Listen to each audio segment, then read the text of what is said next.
So man, Wale, Yeah. tell me about yourself. Tell me just, of course we're gonna talk about the shoe company, but tell me about your brand, your passion for it, and just about yourself. Brief me. Hi everyone. My name is Olawale. Olawale Olukunga to be precise. I'm from Nigeria, Lagos, Nigeria to be precise. Lagos. Like Yeah, people get it different. Yeah. We also say Lagos. So I'm from Lagos. Been in the Netherlands for a couple of years now. They were the same. So Yeah. 2.5 years now. Yeah. We met in uni. Yeah. So I'm a bespoke shoemaker. I call myself a bespoke shoemaker because I went through the process of knowing how to make shoes. So I'm a shoe entrepreneur also because I'm a fashion enthusiast. Serious one, for that matter. And I started selling shoes 10 years ago. So I started with selling designer shoes and I moved to bespoke shoes.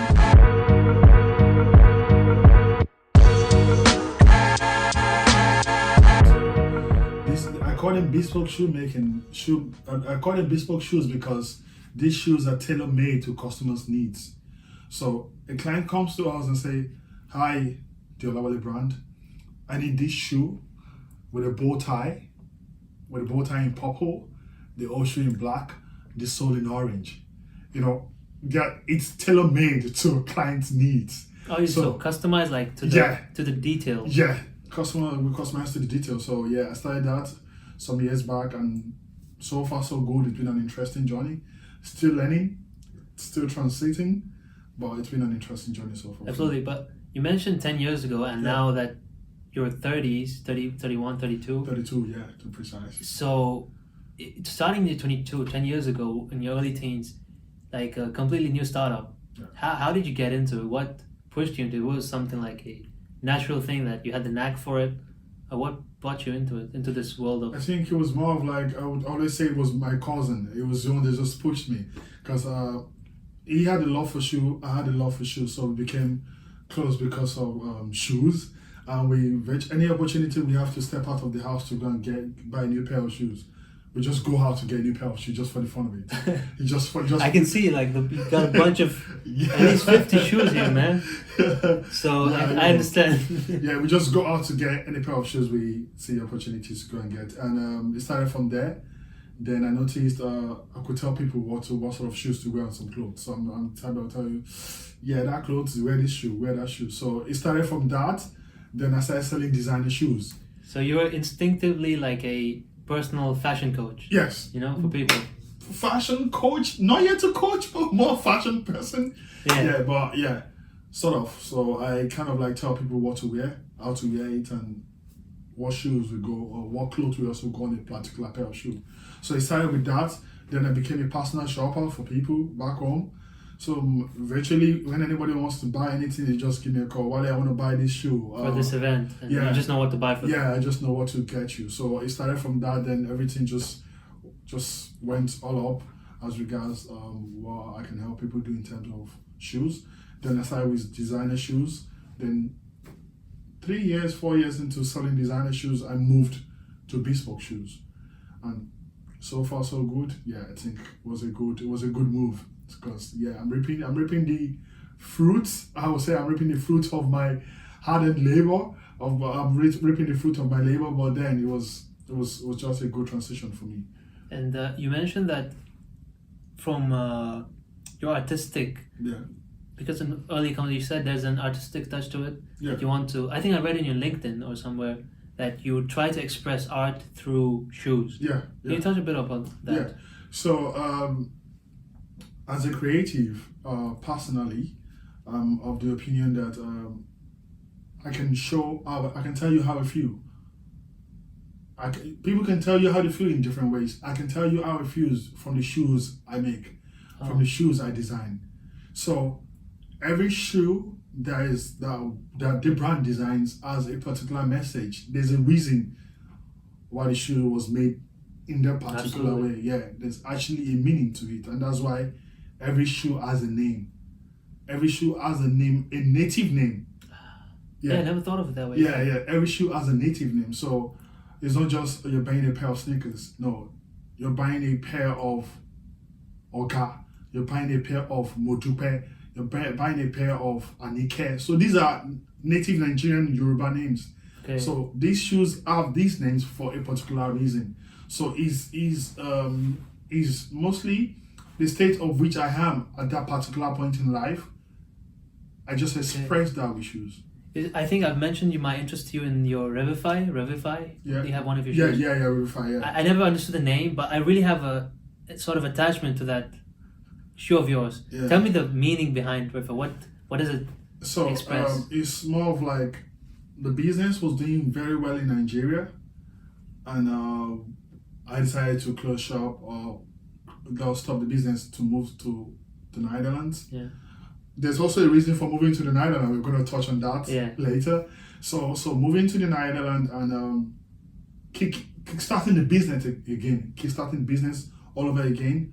I had to do some form of reviving the business. Okay. Revivify. So it's like you're waking up the sleeping dog. You're just waking it up to start barking again. So it was more of like we're just reviving the business again. So we dropped a collection and we named the collection like a rebirth of the Olawale brand. So that's the reason why that name was. Actually it makes sense because I'm in the age when you started with the shoe business, right? I'm in my 22s, still trying to figure out what am I doing, where am I going. You have a long time, don't worry. Yeah, of course, but it's like to me also I feel like I'm being revived. So having lived in like the Middle East and then moving to the Netherlands, to Europe especially, and you know how I travel a lot. Yeah. So it's like I've been open up to a lot of opportunities, which is helping me revivify myself. Yeah. So I think, part of me is like attached to that shoe possibly because of that. And now that you say each shoe has its meanings, makes more sense to me. Yeah. And then I understand the more connection with the clothes I have and the shoes I wear. But about your past, so you're getting into shoes. Yeah. Who was the inspiration? Your parents? I understand they used to sell things. They were really good at selling. But who did you look up to and you'd be like, I want to be that guy. I want to maybe not I want to sell shoes, but I want to be I want to do what he does or she does. Did you have an inspiration when you were younger? Maybe some of your family or even the tribe you talked about. Yeah, well, inspiration in terms of in general, I have someone I look up to in general, but when it comes to the shoe industry or the fashion industry, I would not really say anybody. Virtually just me or me just expressing myself. But generally in life, yeah, there's someone that if anytime I think about him, I'm like, I want to do what he is doing or what his brand is doing. What's your inspiration or what you look up to in general? Yeah, well, I have a particular brand. I look up to different brands, but I have a particular brand I say I would like to emulate what they're doing, and it's Brunello Cucinelli. Brunello Cucinelli, yeah. It's an Italian brand, and if you have the time, just check them out because what they're doing is really good. And when it comes to trying to understand the message I want to pass to my target audience, my target market, they give me and they kind of like make me understand what it feels like to be passionate about what you're building, because it's a family brand and they are just creating. Okay. They just keep creating what they feel, and they really have great stuff, and those are people I look up to. I look up to them. And I think with the family brands, I even had a course earlier, especially with fashion, the advantage of having family brands is that each generation can adapt and change their products for that specific generation. Yeah. So maybe it's a bit of a personal question, but in the future, do you see yourself passing this on to your son? Oh, definitely. Yeah? Definitely. So this is like a long-term, really... Yeah, it's a long-term... Yeah.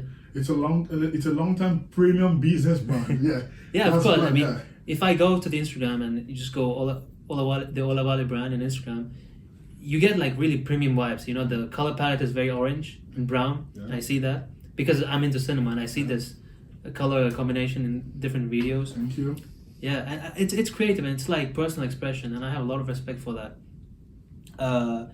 But you mentioned that when you started off, you also used like denim to create shoes, and Yeah. that sticks to the sustainability part. Yeah. That's a connection right there. So, some of the shoes we make in Nigeria, and I make in Nigeria. When I say I mean the brand. I don't mean myself. Is we use velvet. That's cloth velvet for that they used to make clothes. We Yeah. use jean, and we use fabric to make these shoes. And these are products that you can wear, rewear, They're very wash. durable. Yeah. Very, very durable product. And so, while trying to move here, while trying to move abroad, I looked at the different countries I can move into, and I'm like, okay, yeah. When it comes to a country embracing sustainability, or which country comes first in Europe, and Europe gives you an opportunity to be able to move around. Yeah. Definitely. So I'm like, which country comes first? And Netherlands just popped out of my head, and I'm like, okay, yeah, I'm definitely gonna move to this place based on what I'm looking to achieve. So did you start off like reusing denims which were like put aside by, let's say, you or your friends, and then you started producing them, or do you strictly stick to reusing jeans to make shoes? It's more of like I had a supplier that gets already worn jeans. Oh. So that's like even environmentally very ethical. Yeah. Already worn jeans, then it cuts them out, arrange them we have what we call per square meters for shoes materials. For sure, okay. Yeah, so it cuts those materials, those denim jeans out in what do you call it now? In patterns for shoes. So I just give him a call. Okay, I need this, I need that. Then he just arranges everything for me, and I just go to his store to pick them up, and I just go home, make shoes with them. So basically, started with using denim and using velvet and using suede material that you can also use to make bags. Okay. And these are very durable materials, like, so yeah, very, you very can wash durable. them again and again, and they're still fine. You can, and we also use fabric, like cloth fabric, like what? So we have people that will that will go to a tailor to make a cloth for them with a fabric, and they will say, "Hi Olawale," they'll say to me, "Hi Olawale, can you also make a shoe for me in this same fabric of my cloth?" And you can, because you're customizable. Yeah. So that embraces sustainability, because now it's more of like something they can remove it if they're tired, put it on another sole, change the pattern, change the design. And this is something, a shared value. I want to touch on this topic. It's this. I was first introduced to this like in theoretically when do you know the brand Fairphone? I think I So it's a phone which has its own camera, can be changed, the batteries can be changed, because typically you take your phone, you can't open it. Like, you have what you have. If you want something upgraded, you have to buy a whole new phone. But Fairphone had this value of like being able to share, or like if something goes obsolete, you can just replace the part and not buy a whole phone. And I see it very consistent in your brand as well. And also with your, let's say, maybe future potential competitors, like brands like Tom's or Allbirds. And you said you use materials that Tom's use as well. Yeah. For your shoes. We use the same, because Tom's makes use of fabric materials.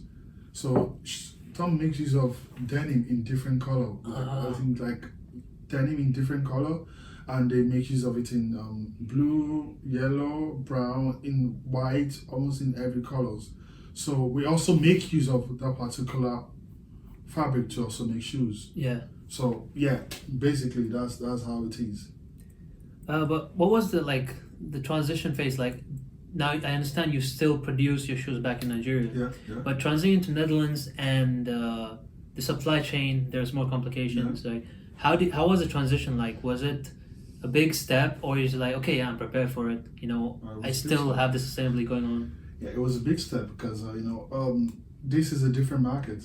This is a different industry. So trying to sell shoes and trying to sell bespoke premium shoes to the cheese, like they call it, it's a different ballgame, because they're used to wearing the popular brands, the big name brands.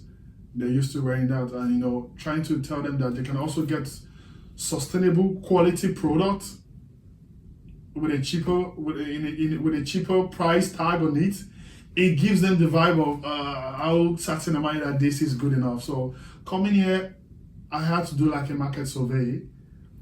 Spoke to quite a lot of people, I think over 200 people, just to understand how they understand shoe, what they see when it comes to shoes. And when you tell them shoes, what comes to their head? Is it sneakers? Is it a corporate shoe? Is it a lace-up shoe? Is it a boot? Is it a sandal? What comes to their head when you tell them shoes? Yeah. So I had to do like a market survey of what they really like here, and yeah. The result, the feedback I got, I used that data to create products. Yeah. And still in the process of translating, I also know that the market is moving, and the Dutch market is, when it comes to fashion industry, Dutch market is moving at the pace of light. So moving at the pace of light, you cannot just be saying, okay, this is what I'm producing, I'm going to stick with this. You continuously to innovate. You also need to improve, but you don't need to move with the trend. But you just need to improve. You just need to improve because the market is moving. It's very dynamic. Yeah, absolutely. Yeah, the market is moving, so it's a huge change. It's a huge change for the brand. It's a huge change for the business. We're still learning on it, and we're planning to, penetrate the markets more. But we know it's baby steps. We just have to start. Absolutely. But you've only been since your shutdown in Nigeria and relaunch, it's only been a year in the Netherlands, right? Yeah, thereabouts. And I think within a year you've achieved really good progression. Your momentum is quite really good for a startup in 1 year. Now, I only see it going upwards because of what we talked about, what I know about your brand, and the uniqueness, the artistic expression in it. I want to touch a little bit on the topic of effectuation. Mm-hmm. What it is using, now I understand back in Nigeria, you were able to use your network, your community in hand, also the materials, like you said, in hand, and integrate it into your brand and start it up and sell what you're selling. But after moving here and relaunching it, has it affected any part of those using what you have in hand? Did you have to reach outside your own box and look for help, or will you still be able to start off in the early phase with what you had? Well, I think I would say in terms of this, for the Nigerian market, it's a totally different ball game in terms of using what you have, having this and doing this. So what we did is that creating here, I would say, so moving here, we totally understand that it's a different market, and we cannot even though we have these process already arranged, or we have a particular procedure we follow in terms of creation. Moving here, we know that we have to understand what this market is using, or what we need in this market. And therefore, whatever worked back home cannot typically work here. Yeah. It's a totally different. And most of the time, I think it won't, because again, it's Europe, and that was back in Nigeria. Yeah. People think completely different. But how did you deal with it, or what were the steps? Let me just cite an example.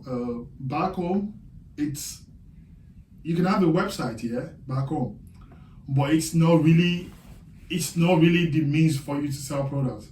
It's more physical. Maybe. Yeah, Nigerians are either going to walk into your store, message you on WhatsApp, message you on Instagram, give you a phone call. And Nigerians, they like comfort, so they will buy a pair of shoes from you, from their phone, on their WhatsApp, make a purchase, send the delivery address to you, and they just want it to come to their house. They don't want to be involved in anything that has to do with logistics. They just want the shoes at their doorstep. Yeah. I've had a lot of Nigerian friends who sell online, and I see them always on WhatsApp. I'm what are you doing? Who are you talking to? It's business. Oh, okay, you do business through WhatsApp. I'm I'm Nigerian. I'm I see that often. And over here, for you to ideally sell, you need a website, because people need to know the legitimacy of your business. Yeah. They need to know that this is a legit business. So you need a website. You need a place where they can go to see products. When I go out and I tell people I do this, I'm into shoemaking, and I tell them about my product, the first thing they say is, where can I see your shoes? I think that's why you had to start an Instagram page, or, Yeah. because you wanted to increase your online presence. Because nowadays, at least more in Europe, it's like the more digital you are, Mhm. the likelihood you succeed, right? Yeah. Yeah. Okay, I understand that. So, were there parts where you had to go? Let's say you had a budget plan for, let's say, a batch of shoes, and you had to go overboard because there were some things that you didn't expect to have spent on, like something as simple as, let's say, a person that can set you up with a distributor, right? Something like that. Were there times when you had to go overboard and then it had to set you back? Let's say in this early stage of 1 year. Yeah, definitely. So after the process of creating the shoes, getting the shoe down to the Netherlands was another process entirely. So there was a budget given that, okay, this pair of shoes of 110 kg is going to cost this so euros. Oh, it's weight based. Yeah.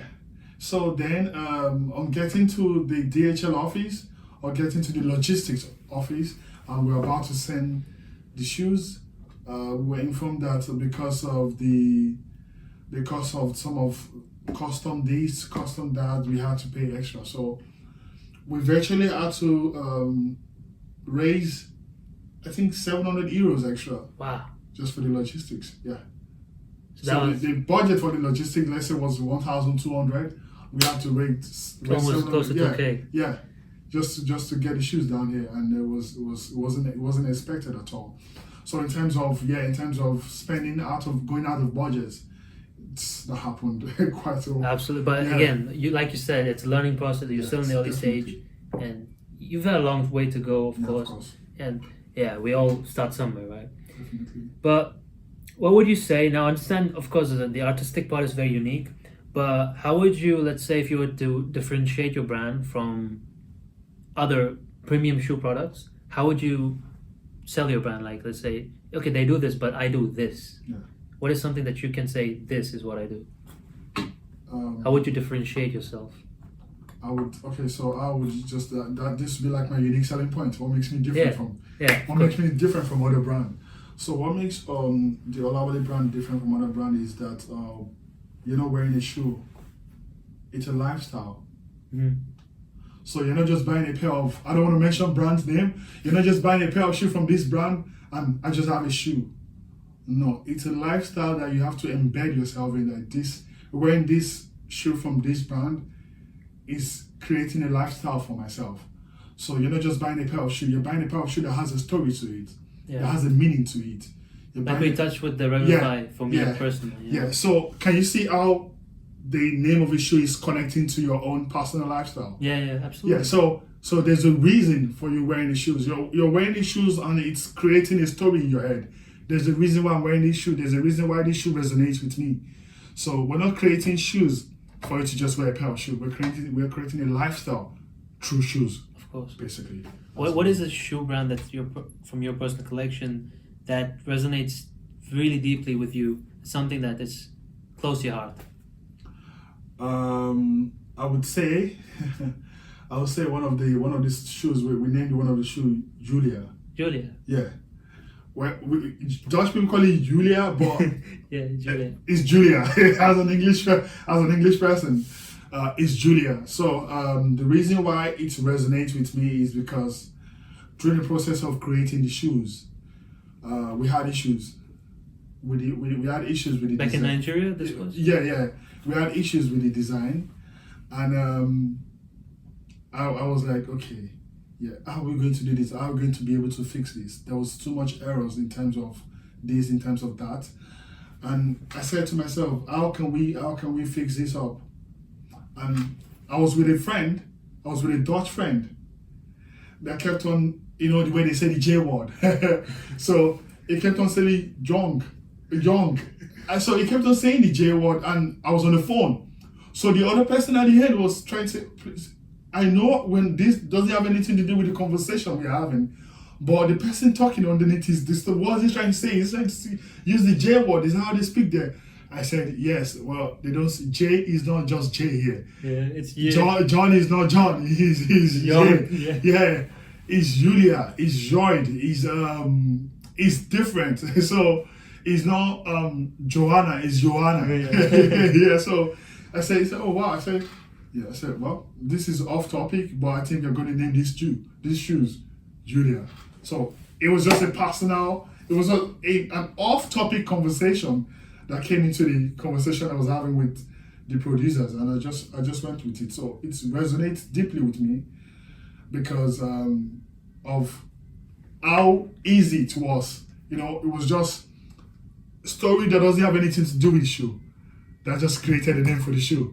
So it was just very, very, I would use the word chilled. It was a very chilled way of Right. getting to name a pair of shoes. So it resonates with me a lot. I can see it's that moving in the Netherlands, it's so connected to the Netherlands culture. Yeah. Like something as simple as Julia. Yeah. And you see, it's nice to see how it starts off, you know? Like you just pivot you start your business in the Netherlands, and you start off with this good footing in, let's say, the Dutch culture. Yeah.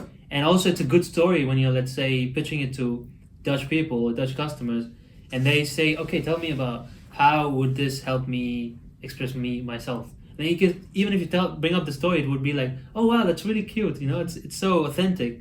And I think you touch a lot on authenticity.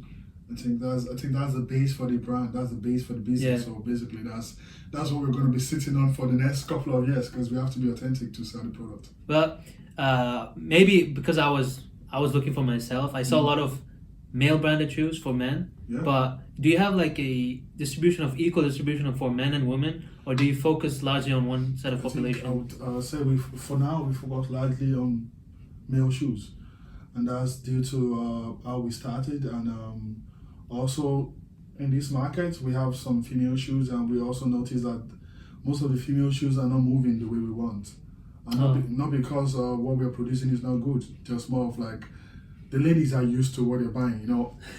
They're used to this particular brand. The guys can still play around. A guy will enter a store and say, I'm going to a store, I want to get this pair of shoes, and that's it. They get to the store, they buy the pair of shoes, and they are done. Ladies will go into a store, they want to buy one thing. No offense, they're going to buy like 10 stuffs extra. But, So no, actually, this is true because guys, the older they get, also it starts at a young age, but the older men get, they're more loyal to their brands, to their barber, to their place that they go for a coffee. Yeah. They're very loyal to it. So I understand that men were likely to stick, whereas women are very diverse in their selection. Yeah, everything varies with them. Yeah. So basically, for now, we're focusing on male, but yeah, we have product for female. We have shoes, we have bags. In terms of the product, we have the category of complementary products. So the bag that goes with the shoe, that goes with this, and we also have loan products that are just this is the product, doesn't come with anything. So it goes for both markets. We do that. We do for complementary and we do for just straight. And what are some of the, let's say, main challenges, let's say, in the next 2 years, that is like something you want to overcome? Something that you have to get past and it's going to help you climb higher or push, reach greater heights. I would just say three. 3? So you have 3 already said. Yeah, I have 3 already said. The first is penetrating the market. And you want to start with the Dutch market? Yeah. Single-handedly, Yeah, of course. I really want to start with the Dutch and English market. Now, before we go to the next 2 points, why, of course, the sustainability part, Yeah. but what other reasons motivate you for the Dutch market? Apart from the sustainability part, is more of like I've seen what is being created in this market, and I know they're doing quite good. I also know that I can also do as good as they are doing. 2, 3. I feel like as an entrepreneur, if there's a place that you can grow in Europe, I believe this country is one of the best places. Yeah, to it's go. a good hub to start. It's a Yeah. very international hub, and it's a great place to start Yeah. because you got all these companies, all these startups. Everyone's actually helping each other. You know, of course we're competing, but there's a lot of not competition, intercooperation. Yeah. You know, and I think that's why it helps us boom faster. And of course, even the government is very helpful for startups. Yeah, it makes sense. What about the other 2 reasons? Challenges? So, challenges. So the first is penetration. The second is data. Data in what sense? Let me explain it to you. So we have a website that is running. We have this product that is being pushed out. We have this product that we've already made. So having a database in terms of having a market insight, having the right market insight, because you can have market insight and the market insight you have is not tailored to the product you make. Yeah. You have people filling questionnaires, people giving you opinion, but the product you make doesn't really cater to those people giving you opinions. They're just giving you their opinions based on what they see. Yeah. So not on what they use. Yeah, not on what they use. So having the right data will help the brand grow as fast as we want it to. And the last thing is the marketing. Before we go to that, so it's difficult. You mean it's difficult to get this specific right data when in the Dutch market? Yeah. But I think because a lot of it has to do with their censorship and their importance to privacy. Whereas let's say you were to start up in Germany, it's a bit more easier, from what I understand. Yeah, it's quite more easy there. So I see it's how it could be more challenging. Yeah. So it's just in terms of data, just getting the right data to know what to do, how to do it differently. And the last one is the marketing, because it's a big market. It's a small country, but a big market. But a big market. They're connected everywhere. Yeah. So you cannot having the right marketing strategy and knowing fully well that I'm more of like a storyteller. Of course, so I see that. Yeah, absolutely. Storytelling is quite important for the brand, and being able to have you cannot have the perfect or the right story, but you just keep pushing on the marketing and being in everybody's face, and achieving that is gonna cost quite a chunk of cash, and also achieving that is gonna cost a chunk of cash, and getting your message out to the right audience everywhere is also going to be a lot of work, because they already have a brand they wear. They already have a brand they know. They already have this and that they are used to, So having to see who is this? What is happening? What's happening? Yeah. And for you to achieve that, you have to be in their faces. Morning, afternoon, night, evening, you just have to be in your face. On the phone, everywhere. And to achieve that, and what's so far, what's been the most effective way of reaching out to these people? Is it the social media platforms or the website or any other ways that you've tried? Which has been the most easygoing or effective to get your message across? I think I would say it's more of like going for creative events. Oh, really? Yeah, that's by creative, is it like networking type of events or expos? Networking expos. That's been the best way that we've been able to pass the message across to people. Oh.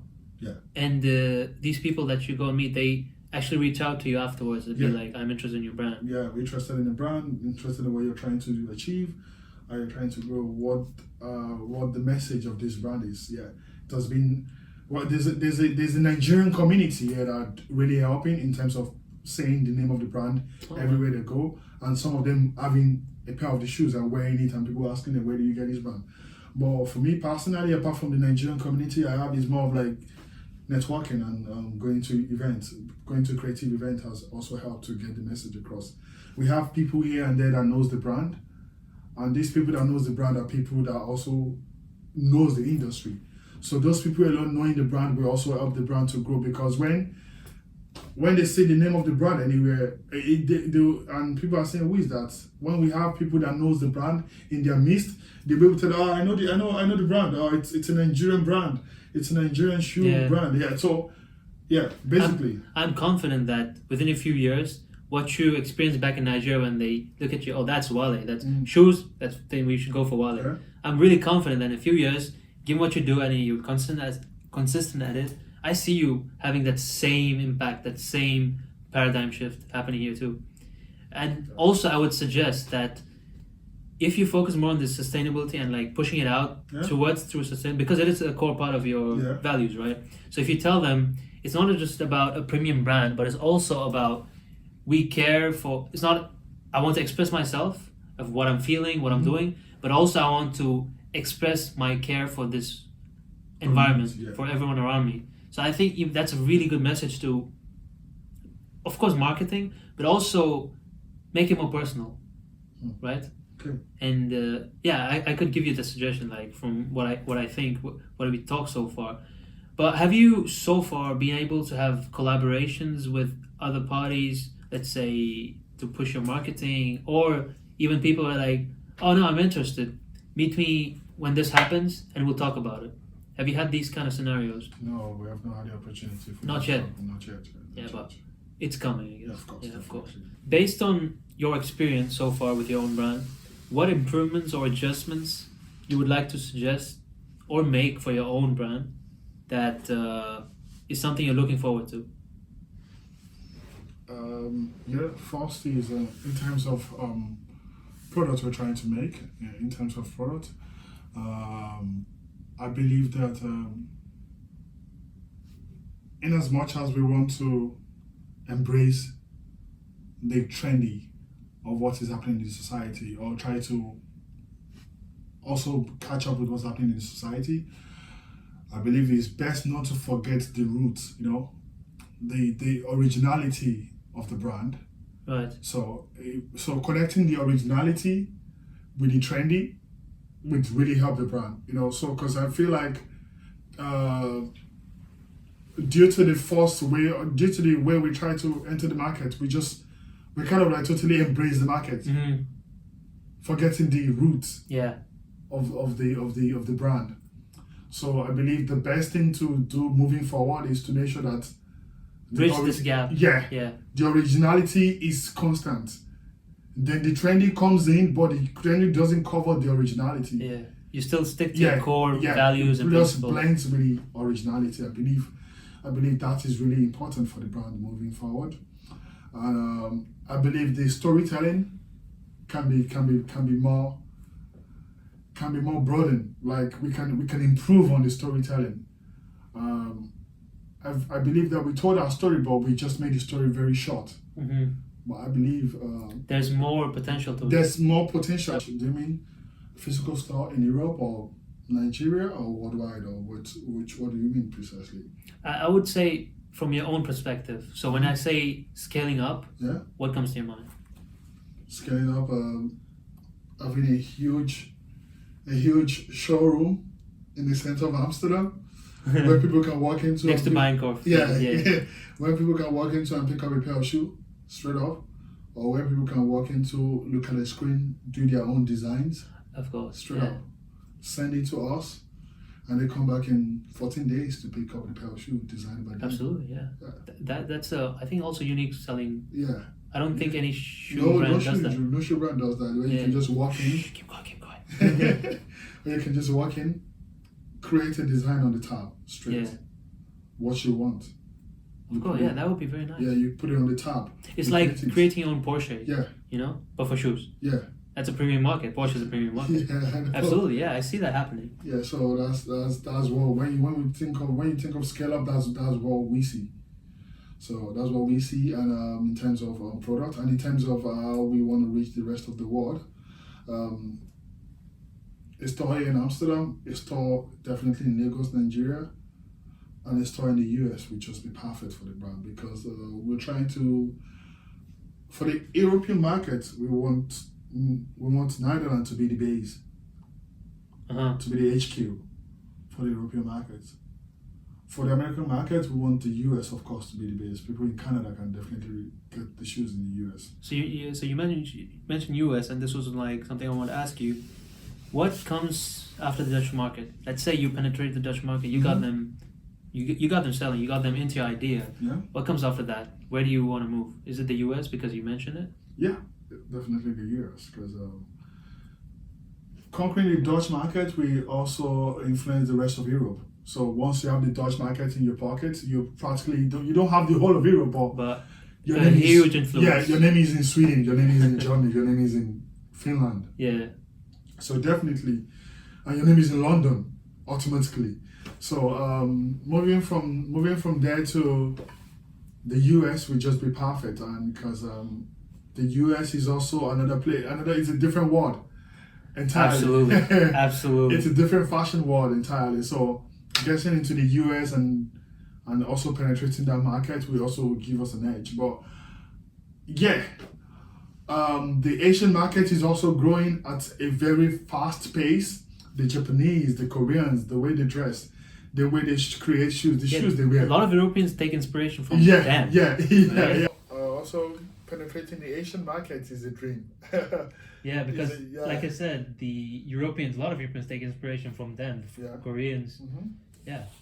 So penetrating the Asian market would be a dream come true. Yeah, so yeah, we're also looking at that for the future. Yeah, so we're looking at that and scale up.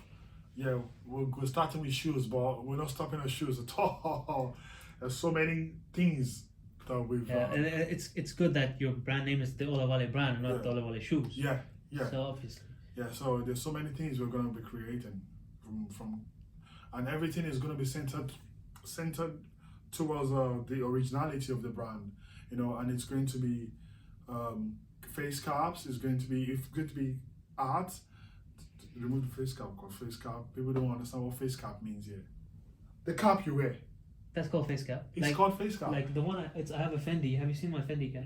Yeah, it's called a face cap. Oh shit. So when you tell Dutch people, they don't understand it. Type face cap on your system, maybe you're gonna say no. Oh, can't. Yeah. So creating. So back to the question: creating caps, creating clothes, creating sweaters, creating bags. Anything that has to do with that will help the business scale up, that definitely we're going to be doing that. Absolutely, man. I'm looking forward to seeing that happen. Definitely. Be on the lookout. As final thoughts. Yeah. What is something that you want people who are watching to know? What's something you want to tell them? Anything, your personal message, your artistic expression. Yeah. It's a community brand for people listening and people watching. It's a community brand. It's a brand that's growing in this market, already grown in Nigeria, but still we're definitely looking for room to grow more because we closed shop for a while and now we are open again and we are selling shoes. So it's a community market, it's the community brand. So we are open to people coming in and being creative and collaborating with the brand. Just make the brand grow because the brand is not just me. It's a lifestyle brand, so it's everybody in one. So we're open to collaboration and there's a website of the business where people can also purchase products. I will link it down. Because most people just reach out to the brand via Instagram, via WhatsApp, and even via Pinterest, which is also good. But there's a website. There's a website that is very seamless. You can purchase your shoes, pay for the delivery. Everything's seamless. You don't have to even worry about anything. And basically, and I would say people should broaden their horizon and look beyond the big brands. Work. Yeah. Yeah, and of course, man, I see success coming your way. It's like inevitable. Yeah, definitely. And as a friend, as a longtime friend, as someone I look up to. With all my heart, I wish you good luck, man. And I want to see you succeed. Definitely will. And I know you will succeed.